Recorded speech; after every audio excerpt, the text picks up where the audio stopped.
Okay, first kali video ni adalah untuk pelajar-pelajar syariah yang berada di luar negara, khususnya Mesir, sebab saya adalah graduan daripada Mesir dalam bidang syariah Islamiah. Kali ini adalah tips bagi para graduan syariah yang berada di luar negara yang berminat untuk menyambung pengajian di dalam bidang perundangan ataupun kerjaya sebagai pengamal undang-undang. Kisahnya bermula bila saya tahun 3, saya berminat untuk mendalami bidang perundangan. Tapi malangnya, saya tidak dapat akses ataupun tidak dapat maklumat yang jelas dan juga terperinci mengenai bidang perundangan ataupun macam mana cara untuk menyambung pengajian sebagai pengamal undang-undang di Malaysia. Pertama sekali, korang kena pastikan sijil korang itu ataupun universiti korang tu diiktiraf oleh kerajaan Malaysia. Sebab kalau kita masuk kepada universiti yang Malaysia tak iktiraf, kita akan mengalami kesusahan ketika mana kita nak mendaftar sebagai peguam syar'i. Okey, yang kedua, kita kena tetapkan visi kita nak jadi apa? Apa kerjaya kita? Yalah, walaupun sebenarnya hidup ni bukanlah semata-mata kerjaya ataupun kerja ataupun duit, tapi kita kena letakkan diri kita nak pegang sebagai pos apa apabila kita balik Malaysia.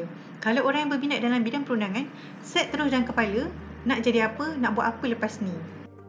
Seorang graduan ataupun mahasiswa di dalam bidang pengajian Islam, kita memang wajib ada mindset untuk menyumbang balik kepada umat. Rugilah kalau kita belajar di satu universiti yang sangat terkemuka, yang penuh dengan ladang ilmu, yang penuh dengan para ulama, tetapi kita pulang dengan tangan kosong. Tips yang ketiga, saya cadangkan kepada pelajar tahun 2 ataupun tahun 3, baliklah apply sebagai pelajar praktikal di mana-mana firma guaman sebagai legal intern. Apa tu legal intern? Legal intern adalah kita memahami dan mengetahui serba sedikit perjalanan dan juga proses perundangan di Malaysia. Okay, yang keempat, bila korang dah buat praktikal sebagai seorang legal intern dekat mana-mana firma, so secara automatik korang boleh dapat informasi daripada lawyer-lawyer yang lebih senior.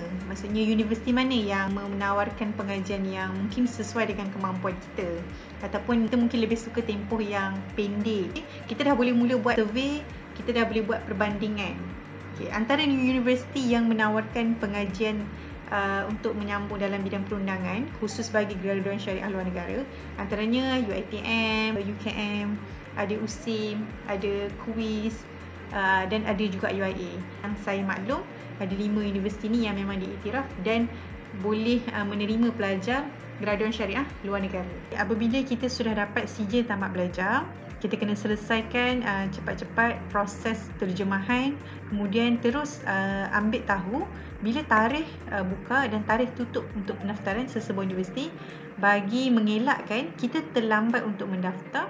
Dan kesan dia, kalau kita lambat mendaftar, kita mungkin kena tunggu 1 sem kemudian ataupun kena tunggu setahun kemudian. Cuba bayangkan masa yang kita telah rugi.